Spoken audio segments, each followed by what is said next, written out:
Assalamu alaikum students. Today is Monday 28 December 2020 और आज के लेक्चर के अंदर जो हम लोग डिस्कस करेंगे वो है efficiency of algorithm. Selective syllabus के लिहाज से जो हमारा नेक्स्ट टॉपिक बनता है वो है efficiency of algorithm. Class efficiency of algorithm की बात करें तो इसमें देखिए कई बार ऐसा होता है कि हमारे पास ना एक प्रॉब्लम के एक से ज़्यादा सॉल्यूशंस अवेलेबल होते हैं। मतलब जैसे आप मैथमेटिक्स में भी देख सकते हैं कि एक क्वेश्चन को सॉल्व करने के एक से ज़्यादा मेथड होते हैं। सेम इसी तरह जो हम लोग किसी भी प्रॉब्लम को सॉल्व करते हैं तो कई बार एक ही प्रॉब्लम के एक से ज़्यादा सॉल्यूशंस होते हैं जिनके थ्रू हम लोग उनको सॉल्व कर सकते हैं। क्लास अब हमने करना क्या होता है, जब हमारे पास एक ही प्रॉब्लम के एक से ज़्यादा सॉल्यूशंस आ जाते हैं तो फिर हम लोगों ने उसमें से बेस्ट वन चूज करना होता है। ठीक है, उसमें से आपने क्या करना है, बेस्ट चूज करना है। जैसे देखिए आपके घर की तरफ जाने के एक से ज़्यादा वे हो सकते हैं, तो हम लोग क्या करेंगे, उसमें से जो सबसे शॉर्टकट वे होगा, जो बेस्ट वे होगा या जहाँ पे रश कम होगा, वो वाला वे हम लोग चूज करते हैं। सो कोई भी एल्गोरिदम है तो उसमें से आपने चेक करना है कि कौन सा एल्गोरिदम सबसे बेस्ट है, तो ताकि हम लोग उसको सिलेक्ट कर सकें। तो उसके लिए आपके पास दो मेथड होते हैं जिनकी बेसिस पे आप ये चेक कर सकते हैं कि कौन सा एल्गोरिदम जो सा ना वो ज़्यादा बेस्ट है। ठीक है, मल्टीपल एल्गोरिदम में से सबसे बेस्ट कौन सा है, तो इसमें आपके पास फर्स्ट वन आता है नंबर ऑफ स्टेप्स और सेकंड आता है space used in computer memory. अब देखिए नंबर ऑफ स्टेप्स में क्या आता है कि आपके पास ऐसा एल्गोरिदम जो सा ना वो बेस्ट होगा जिसमें नंबर ऑफ स्टेप्स कम है। जैसे देखिए एक बंदे ने एक एल्गोरिदम बनाया है, वो 20 स्टेप्स के अंदर प्रॉब्लम सॉल्व कर रहा है, और एक दूसरा एल्गोरिदम है वो 15 स्टेप्स के अंदर सेम प्रॉब्लम सॉल्व कर रहा है। अब वो कम्प्लेक्स है या इजी है, ये बात की है, मतलब इसको चेक नहीं किया जाता। मेन आपने ये चेक करना है कि नंबर ऑफ स्टेप्स किस में कम है। ठीक है, क्योंकि वो 20 स्टेप्स के थ्रू भी सेम प्रॉब्लम का सलूशन कर रहा है, सेम आंसर पे जा रहा है, और ये 15 स्टेप्स के थ्रू भी सेम प्रॉब्लम के सलूशन पे जा रहा है, सेम स्टेप पे जा रहा है। तो इस वजह से जो सा ना वो आपके पास ज़्यादा एफिशिएंट होगा जिसमें नंबर ऑफ स्टेप्स कम होंगे। सेम इसी तरह सेकंड वन आता है space used in computer memory, और दूसरा ये है जो कंप्यूटर की मेमोरी में लेस स्पेस ऑक्यूपाई करे। ठीक है, मतलब एक एल्गोरिदम आपने किया है वो, लेट्स सपोज हम लोग कहते हैं जी 10 MB की स्पेस ले रहा है, और दूसरा एल्गोरिदम है वो 5 MB की स्पेस ले रहा है, तो जो लेस स्पेस ऑक्यूपाई करेगा वो हम लोग कहेंगे वो सबसे बेस्ट है। मतलब ये दोनों जो से ना कंडीशंस होनी चाहिए जिसकी बेसिस पे हम लोग कह सकते हैं कि जो सा ना आपका एल्गोरिदम ज़्यादा एफिशिएंट है। एक तो उसमें नंबर ऑफ स्टेप्स कम होने चाहिए, और दूसरा वो क्या करे, less number of space consume करे।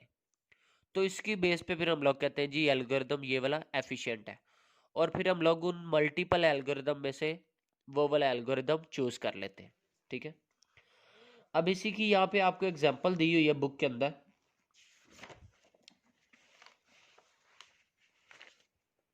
एग्जांपल आपके पास है कि, अच्छा, यहाँ पे एक और चीज कर रहा है, कहता है कि कई बार ऐसा होता है कि ना हमारे पास यहाँ पे कॉन्ट्राडिक्शन आ जाती है कि कई बार ऐसे एल्गोरिदम्स आते हैं जो कुछ क्या होते हैं जिनके स्टेप्स कम होते हैं बट वो स्पेस ज़्यादा ऑक्यूपाई कर रहे होते हैं, और कुछ का ऐसा होता है कि वो स्पेस कम लेते हैं बट नंबर ऑफ स्टेप्स ज़्यादा होते हैं। ठीक है, तो फिर इसमें हमें कैसे पता चलेगा कौन सा ज़्यादा एफिशिएंट है। मतलब एक एक ऐसा एल्गोरिदम है जिसमें नंबर ऑफ स्टेप्स तो कम है बट वो स्पेस ज़्यादा ले रहा है, और दूसरा ऐसा है जिसमें स्पेस कम ले रहा है बट नंबर ऑफ स्टेप्स ज़्यादा है। तो इस ऐसी सूरत में हमें क्या करना पड़ता है, यहाँ पे कंप्रोमाइज करना पड़ता है। ठीक है, सो उसकी बेस पे फिर हम लोग क्या कहते हैं, यहाँ पे ट्रेड ऑफ हो जाता है दोनों के दरमियान। फिर आपको एक चीज़ छोड़नी पड़ती है, या तो आप मेमोरी छोड़ सकते हैं या नंबर ऑफ स्टेप्स छोड़ सकते हैं, ठीक है। तो उस बेस पे फिर हम लोग कहते हैं जी ये वाला बेस्ट वन। अब यहाँ पे आपको एक एग्जांपल दी हुई है जिसमें आपने 1 से लेके 99 तक जो नंबर्स है ना, इनको ऐड करना है। 1 + 2 + 3 + 4 + 5, इस तरह 1 से लेके 99 तक नंबर्स ऐड करने हैं। तो एक तो मेथड है हम लोग 1 बाय 1 इस तरह सबको ऐड करते जाए, 1 + 2 + 3 + 4 + 5, इस तरह 99 तक सबको ऐड करते जाए। तो इस तरह देखेंगे ना तो हमारे पास 99 स्टेप्स बनते हैं। एक इसका दूसरा मेथड है कि आप क्या करें, इनके पेयर बना लें। जैसे देखिए 1 का और 99 का पेयर हो गया, 2 का और 99 से पीछे क्या 98 इसका पेयर हो गया, 3 का और 97 का पेयर हो गया, 4 का 96 का पेयर हो गया। इस तरह इनकी ना पेयरिंग करते जाए। इस तरह जो आपके पास लास्ट पेयर बनेगा ना, वो बनेगा 49 और 51। इनकी पेयरिंग करते जाए तो देखा जाए तो हर पेयर का आंसर कितना आ रहा है, 100 आ रहा है। देखिए ना 99 + 100, 98 + 200, 97 + 300, हर एक पेयर का आंसर आ रहा है 100। बट इसमें से एक नंबर जो सा ना वो इनके अंदर नहीं आया, नंबर 50 जो सा ना वो पेयरिंग के अंदर नहीं आता। तो इसका आंसर कैसे निकालेंगे? इसका आंसर आप निकालेंगे, टोटल कितने पेयर बन रहे हैं 49। सो आपने 49 मल्टीप्लाई बाय 100, 49 पेयर बन रहे हैं, हर एक पेयर का आंसर आ रहा है 100, तो 4900 आ जाएगा। इसमें प्लस कर देंगे जो जो वाली वैल्यू मिस हुई है, जैसे 50 मिस हुआ तो 50 इसमें प्लस कर देंगे, तो ये आपके पास 4950 इसका आंसर आ जाएगा। एक ये स्टेप। अब इसमें देखा जाए तो इसमें टोटल 49 या 50 स्टेप्स बनते हैं। अब एक तीसरा मेथड है जिसमें हम लोग ये फार्मूला अप्लाई कर सकते हैं, n × n + 1 divide by 2। So n की वैल्यू क्या है, टोटल नंबर ऑफ वैल्यूज 99 है, उसके बाद n अगेन 99 + 1 डिवाइड बाय 2। तो इसको सोल्व करेंगे, इसका आंसर भी 4950 आता है। तो अब ये देखिए, ये आपके पास 2 स्टेप्स में ही काम हो रहा है।